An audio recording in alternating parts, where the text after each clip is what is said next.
Hey everybody, it's Mrs. Crozier. Happy Friday! Yay!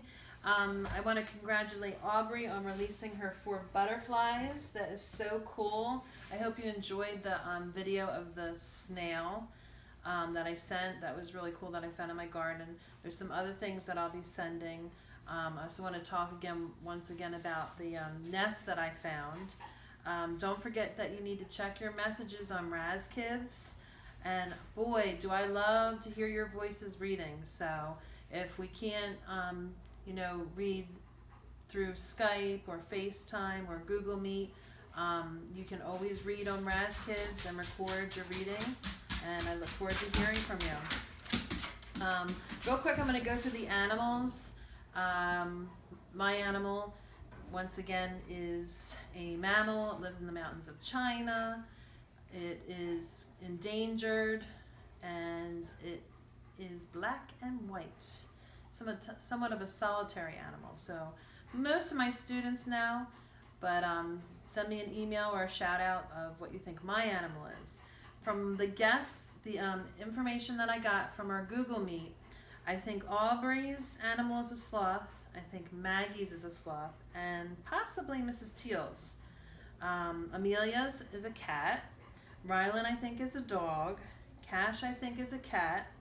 Rain, I think, is a bunny. Mr. Conti, I think you were discussing a Siberian tiger. Mrs. Teal, I already went through, I think, is a sloth. Mrs. Noble, I hope my notes were correct, but I'm going to say a hippopotamus. I might need some more clues on yours. Michaela is a lion. Gio is a dog. And Mrs. Phillips, I think yours is a sea otter. So let me know. And I still have a couple friends that are still completing their writing assignments and sharing what their animal is. We're also learning about 3D shapes, and I asked for the challenge of the week for you to create a something, be creative using 3D shapes and plane shapes. So here I have quite a few cubes, there's some cylinders, there's some rectangular prisms, and I did have the help of Nicholas, and it is a purple bus from a very famous movie. Can you guess the movie? So that's what Nicholas and I created, and I'm going to read to you a book because our challenge of the week next week is making something out of a box. And when I was a little girl, one of my favorite stories was called Christina, Katrina, and the Box. The author is Patricia Gotch, and it's illustrated by Doris Byrne. So imagine what you could do with a box. I'm going to move my purple bus to the side. Christina and Katrina like things. Tin cups, old dresses, worn out ties, and empty boxes. Any of those things, but mostly boxes. Hat boxes, bakery boxes with see-through lids, and shoe boxes. Best of all, she liked big boxes. She was happy, indeed, one sleepy summer day, when even her sometimes friend Watson was out of town to see a truck deliver a great tall box. It came on a refrigerator. "Oh, how grand and new," Christina's mother said, looking at the refrigerator. "It is. Oh, it really is," said Christina, looking at the box. She quickly claimed the box for her own and dragged it under the apple tree. To Mother, who was so very neat and tidy, it seemed that boxes were for basements or trash barrels or to be recycled, but not under an apple tree. But she decided that it couldn't hurt. It couldn't possibly hurt for one day or two to have the big box in the front yard there under the apple tree. That afternoon, Christina's father cut out a window and a door, and Christina painted on turrets, a drawbridge, and bolts for the door, and the box became a castle. Inside, she put sticks on the window for iron bars, and she brought in all her cups and saucers and a lot of fig Newtons in case there was a battle and she couldn't get out. Imagine what you could make with a box. For 2 days, she and her bears lived and played in her castle peacefully. Until Watson came home. That's my dogs. He sneaked into her castle while she was out to lunch and ate all of her fig Newtons. And she locked him inside her castle until he hollered, "I'm sorry," 15 times.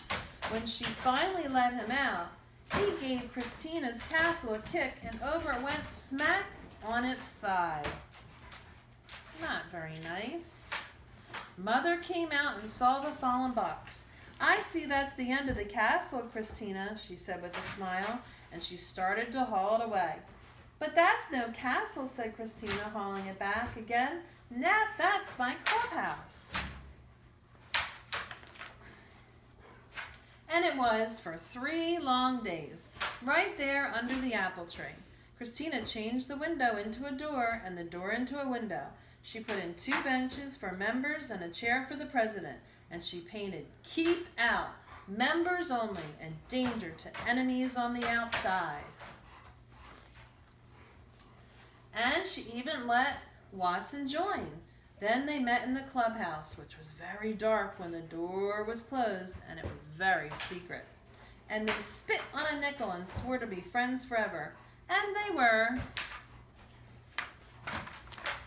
Until one day when Watson got angry at always being vice president.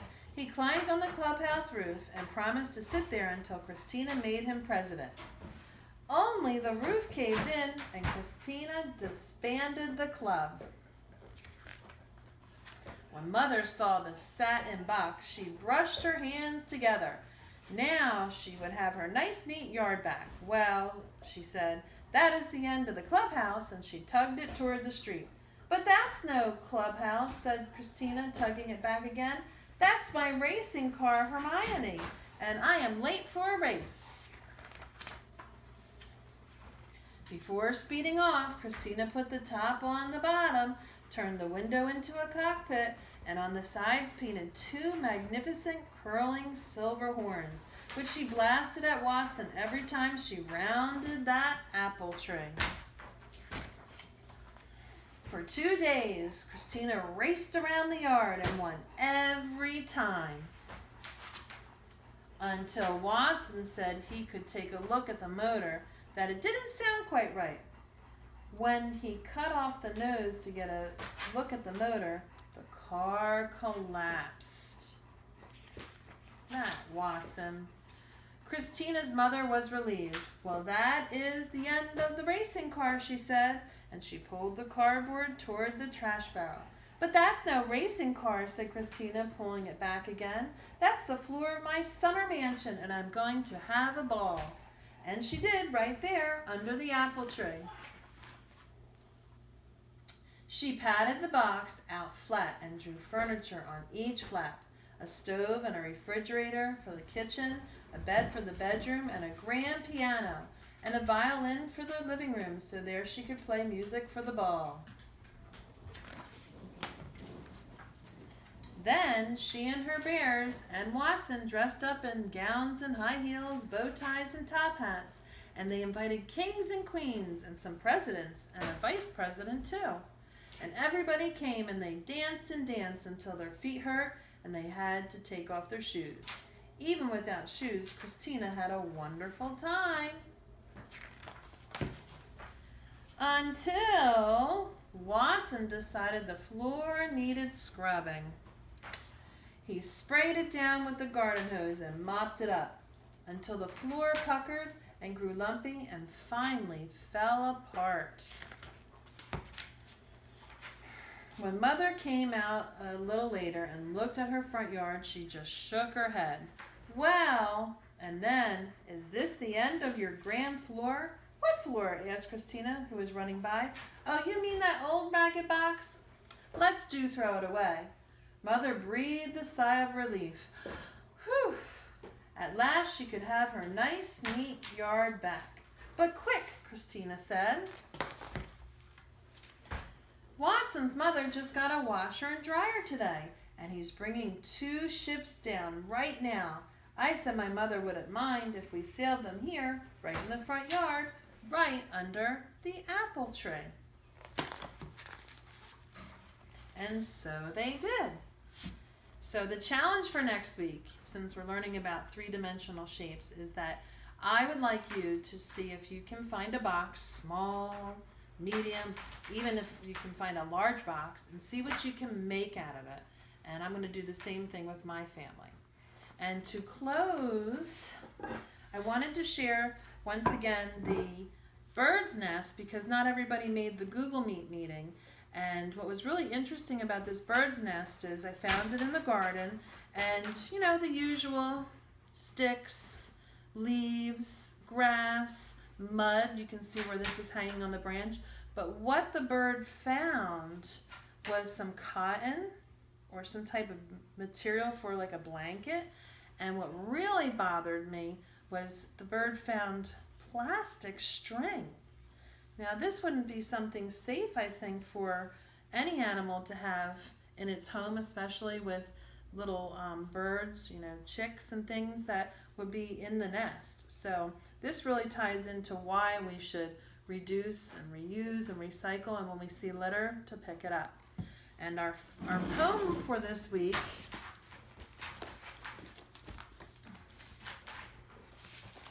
is once again going to be about butterflies, since so many of us are seeing butterflies or doing experiments with having caterpillars metamorphose to butterflies. So your poem for this week with your vocabulary words is called Birth of a Butterfly, and it goes to the tune, Hush Little Baby, Don't Say a Word.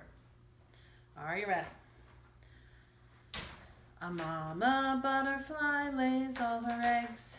Out pops a caterpillar crawling on its legs. The caterpillar first is rather thin, but then it eats till it bursts through its skin. After growing nice and big, the caterpillar climbs on a leaf or twig. It makes a shell where it hangs inside. The shell then cracks and the parts divide. Inside the shell a change was going on. The form of the caterpillar now is gone. When the shell opens, what comes out? A beautiful butterfly fluttering about. All right, guys, I miss you very much. I hope you're doing well. Enjoy the weekend. It's supposed to be nice weather. My heart is to you. All right, take care. Bye-bye.